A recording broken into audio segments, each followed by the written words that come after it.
Welcome to Musician Life Mondays. I'm Dan Rohde. I'm in a band called Oreja. We're based out in Austin, Texas, and Austin, Texas is where I work and live. Today's episode's about gear. What gear should you take to a gig? What gear should you play with and practice with? How much money you should spend on it? The amount of gear and what you should buy ultimately depends on what you're willing to put up with and what your budget is. In 2025, we're kind of fortunate to live in a time where there are tons of options and there's not really a right or wrong answer. It's all personal preference. A big debate that I've been seeing lately, especially for guitarists, is like, should I get a tube amp or should I get an amp modeler? And which one's better, which one's worse? Again, you really can't go wrong. The first thing you need to think about is that a lot of those amp modelers, they are trying to mimic classic tube amps because of the way that tube amps sound, how they resonate the note and cause natural harmonics. That's why a lot of people prefer tube over solid state because of the chimey tube sound. You know when you hear it. I'm not a scientist, I'm not an electrician, but there's definitely a difference in tone. The reason a lot of hobbyist musicians all the way up to professional musicians use modelers is because it gives them access to a lot of tones, a lot of effects, and a lot of different sounds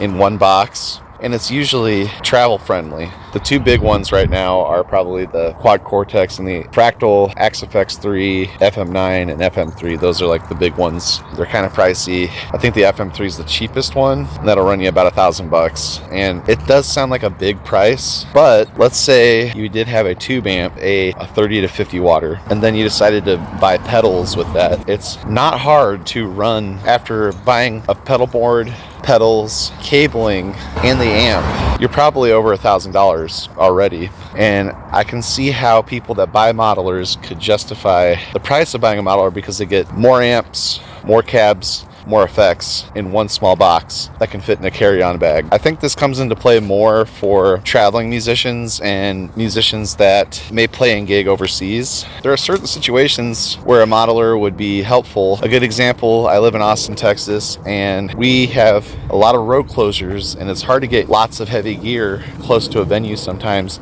in a quick manner, and I could see how a modeler would be a benefit for quick load in, set up, tear down, and load out. I don't currently have a modeler. I have a Orange Rock Reverb 50 combo with one 12-inch Celestion in it, and then I have about probably close to $800, $900 worth of pedals and cabling and power supplies. And I got that over time. I didn't buy all of that in one go. My amp weighs a ton. I don't really travel very much for music. I mostly play in Austin at this point. I hope one day I can travel with my music. Hopefully I can get enough people to like and subscribe this video that eventually I could. Hint, hint. But my amp is a boat anchor. It is very heavy. Probably close to 50, 60 pounds. And then my pedal board's got a case, and all those pedals weigh a little bit. You add them together, add your cabling in there, which has metal in it, by the way, and metal's heavy. And it's probably another 40 to 50 pounds. So it's like just for my amp rig, I'm probably hauling close to 100 pounds to a gig just to make noise. And that's not even my guitar, the PA system, the speakers, the mixer, all that stuff, the mics, the extra XLR cables, mic stands. It's probably a couple 100 pounds of gear. It's kind of a slog to bring all that stuff out, especially if it's not a very high paying gig. I made that choice when I was younger, not knowing that a few years down the road I'd be a little bit tired of lugging all that stuff and then like setting it up, then tearing it down, and then putting it back in the car, and then driving home, and then making sure I unload my car so somebody doesn't smash my windows in because I live in a city. I gotta unload all that gear and bring it back in the house before I go to bed. And there's times when it's 2, 3, 4, or 5 in the morning where you don't really want to move a bunch of crap. You don't feel like it. You just want to go to bed. And so I can see why a modeler might be a good option to downsize your equipment load while not sacrificing a good sound.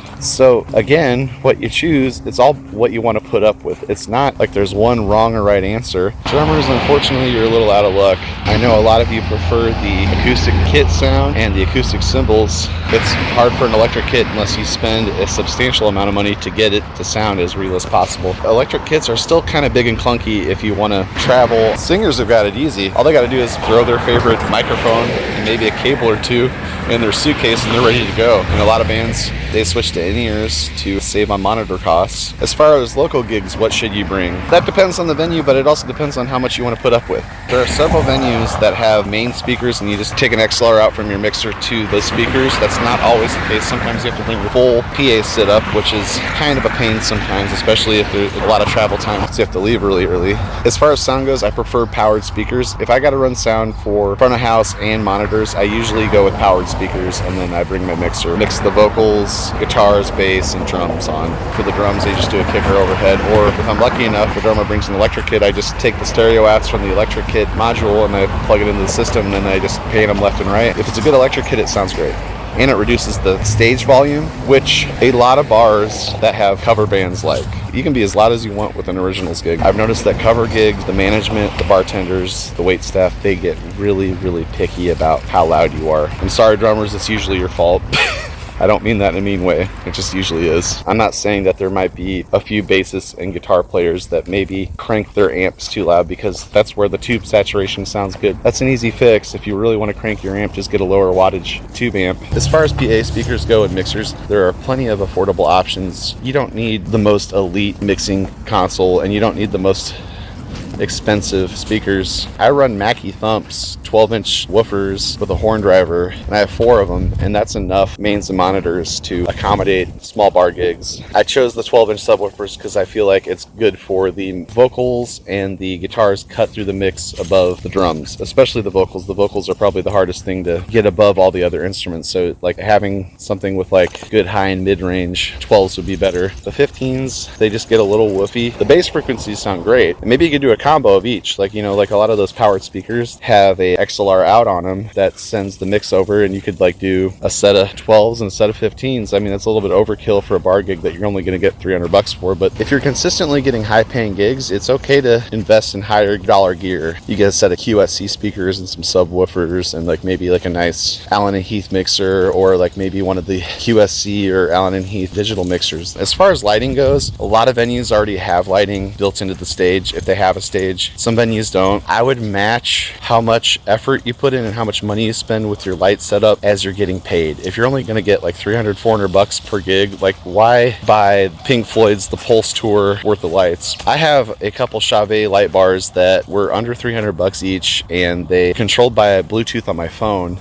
and I can set them for any colors, and I can have them like fade in a tasteful manner between colors. I don't always bring them out because sometimes it's just too much stuff for one person to do. If you're getting a huge following, you're doing tours, maybe a light setup would be nice for you, especially if you're playing in venues that have a sound engineer and sound guy and a PA system with monitors already set up, and you have enough room in your vehicle. Always like match what gear you bring with how much you're getting paid and how much effort you want to put into something, because it can get old really fast. If you're putting too much effort into something and you're not getting a lot out of it, be sure to keep a balance with that kind of stuff. In-ear monitors, that's another way to save on bringing extra gear. You can get a pair of Shure in-ear monitors for $99, and then I think the Thrive transmitter receiver for in-ear monitors that you just plug into your mixer with either XLR or quarter-inch, I think it's under $200, and it has multiple channels, so you can have multiple in-ears going at once. You don't have to invest in this huge expensive system. You could start small and do that, and the whole band has them. Then you save yourself bringing monitor wedges to the gig,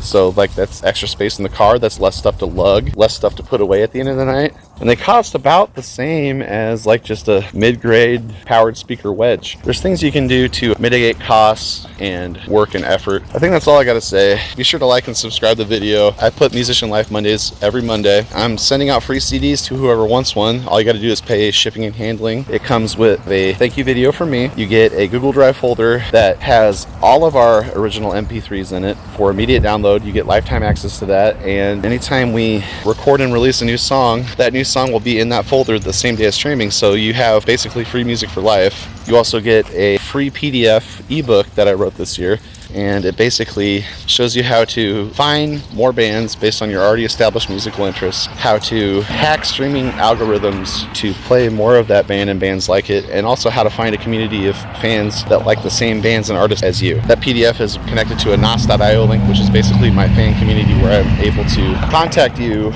about gigs, new songs, band news, life news, anything like that. It's also a way for you to contact me so we can get like a little bit of a social community going around music. There's other merch items available in the bundle as well, but the best part is that you get entered into a monthly t-shirt giveaway and a yearly vinyl record giveaway. Hope you enjoyed the video. I'll see you next Monday. All right, bye.